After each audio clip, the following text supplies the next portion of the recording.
What's up everybody, it's your boy Sir Splash, and today we have a very fun video recommended by my boy GB. This might potentially develop into one of the biggest series on my channel depending on the likes and views this gets. But anyways, to keep it simple, an explanation. I am going to go over 10 of the worst places to live in fiction and explain why. So basically, everyone knows, there's heroes and villains in fiction. These heroes and villains have places of residence, and in particular, some of them are really bad.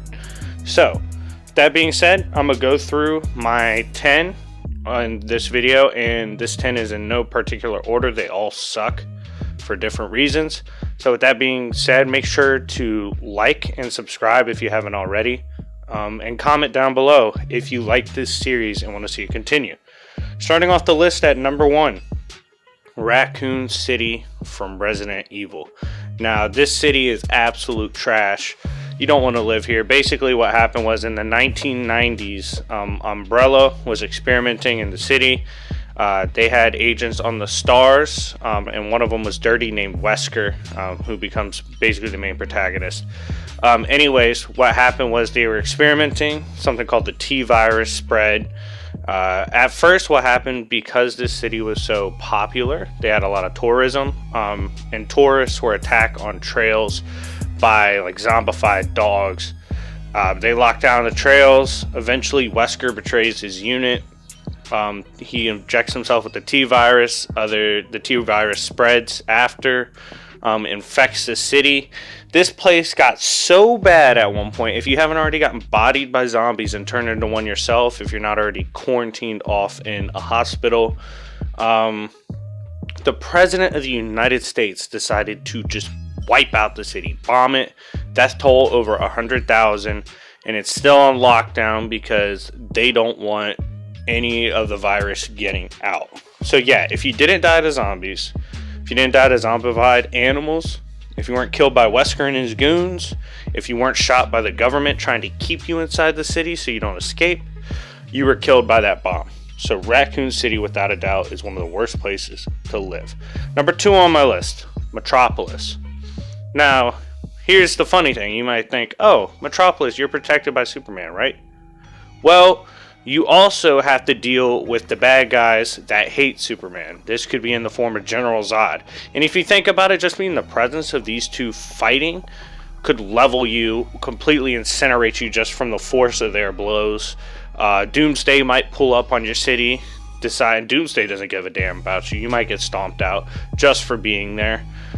Global, exploits could occur here. You might see Darkseid pull up and decide to troll Superman. It's real bad in Metropolis. Because you have one of the biggest powerhouses in DC that lives there, you're going to see the biggest powerhouses in DC pull up to give him the hands, and as a result, you're probably going to get bopped as well. Moving on to number 3, Marvel's New York.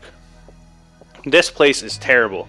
It is home to alien invasions by Galactus looking for a snack in the form of your planet. It's constant crime going on there, with most of the bad guys living there, including Kingpin, Bullseye. We've seen Taskmaster pull up there, Elektra. There's a bunch of them. Venom, Carnage even. It's almost every bad guy at one point makes their stop in Marvel's New York. It is the absolute worst place to live, especially when the Fantastic Four live there, because they invite extraterrestrial entities to pull up and give them problems. Yeah, I would not want to live in Marvel's New York. Number 4, basically any city in the Fallout series. This game essentially takes place after everyone gets nuked. You come out, you try to make your way throughout the lands. The lands are barren, and on top of this, without pretty much any prosperity around, you have mutants, mutated animals, and bandits constantly trying to kill you, rob you, take your stuff. You can't really trust anyone here. You have to keep it moving. You constantly have to be strapped up and an excellent fighter and warrior to survive.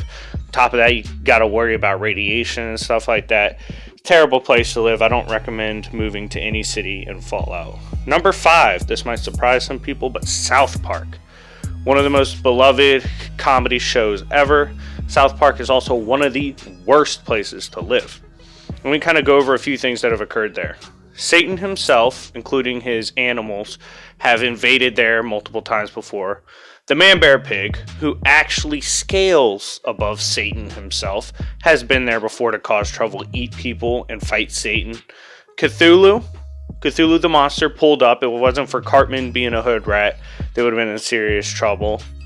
They've been invaded by killers. They've had civil wars. Cartman's killed people before. He's even turned people into stew and made their son eat the parents. It gets real bad there. You never know what's going to happen. You could get invaded by time travelers, Satan, man-bear pig, Cthulhu. Lots of things happen in South Park. Even Cartman took South Park and tried to win a civil war, like reenact the Civil War for real. It's pretty bad. Don't recommend moving there. It might be a funny show, but it's not a funny place to live because there's a lot of stuff going on. Number 6, The City and Prototype, the Prototype series featuring Alex Mercer. It's one of the worst places to live. Essentially, anywhere you go throughout the city, you might get consumed by the virus. When Alex Mercer kills people, he consumes their flesh, as well in the second game. The other character does as well. Basically, when you live in this quarantine type zone, you have to be on constant high alert. You have to be an exceptional fighter, and even then, if you run into Alex Mercer and he deems you a problem, he'll kill you and consume your flesh. And the city itself almost seems to be alive because of the virus. I don't recommend moving here. It's one of the more volatile situations you could find yourself in.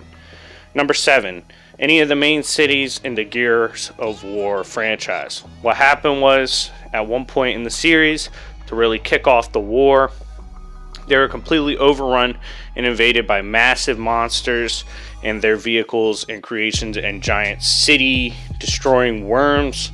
They got blitzed. It happens almost out of nowhere, and even if you survive the initial ransacking and run through by these creatures, you have to deal with them pouring in after and trying to finish you off. Very few survive. I doubt you will survive. I wouldn't survive. Don't recommend moving there. Number 8, Judge Dredd's Mega City. This city was so bad that they decided, you know what, we need to just completely skip the justice system and give all the power to one guy to go around handling his business. You have criminals, villains everywhere. Judge Dredd, if you steal something, God forbid Judge Dredd catches you. If you do anything hood rat, he's going to pull up on you and execute you with this kind of power. He has the absolute right to. Dangerous place to live. It's massive in scope. You just don't want to be there because either you're going to get robbed or killed or beat up, or Judge Dredd is going to get you because most likely you're doing something bad. So don't move there. Number 9, Tokyo, Godzilla's verse. I know people think Godzilla's a hero, Godzilla is supposed to protect the city, but every time we see Godzilla pop up to defend Tokyo, he destroys half of it. The other half is destroyed by whatever he's fighting. Monsters constantly invade. Godzilla himself, when he pulls up, is walking around. Him walking around levels entire streets and buildings and skyscrapers. Not a great place to live. Even if you want a front view to the mesmerizing and enchanting power of Godzilla, you're probably going to get stepped on getting that view. Don't move to Tokyo in the Godzilla verse. Even their hero destroys their city. Last on this list for this is the cities in Saints Row. One of my favorite games of all time. Saints Row is also a place I would not like to live. Every section of the city is controlled by some type of gang. It could be a Jamaican gang, a Mexican luchador gang, Jamaicans, the Triad, the Saints. It doesn't matter, and they're constantly at war to take out the other, which includes the Saints moving throughout the city trying to take it over. Constant gang warfare, the gangs not caring about the police and going at the police in the streets constantly. There was that part where you could run around and just randomly drop people. Like, you could run by them, grab their face, slam it into the ground. That's going to happen to you a lot with almost no repercussions. As well as in Saints Row 3, there's a whole section of the city taped off because of zombies. So you can't even inhabit that part without being turned into a zombie. Or in Saints Row 4, aliens invade. Overall, the city sucks. I wouldn't move there, but I do recommend the game. The game's amazing. Anyways, let me know what you think. If you like this kind of video where I break down the 10 places you don't want to live, let me know down below. Make sure to subscribe, check out my Patreon, join the Patreon for exclusive access to some of my material I use, including scripts and scans, as well as you'll be able to talk to me on Discord. Let me know what you think. Let me know what cities you want to see on the next video, and if we hit 100, let's go for 100 likes on the video, I will drop part 2 immediately. I think this is an interesting series and will be fun to continue. Plenty of places you don't want to live in fiction, and I'll make sure to cover them. Anyways, thank you guys for watching. It's been your boy Sir Splash, and I will see y'all later. Peace.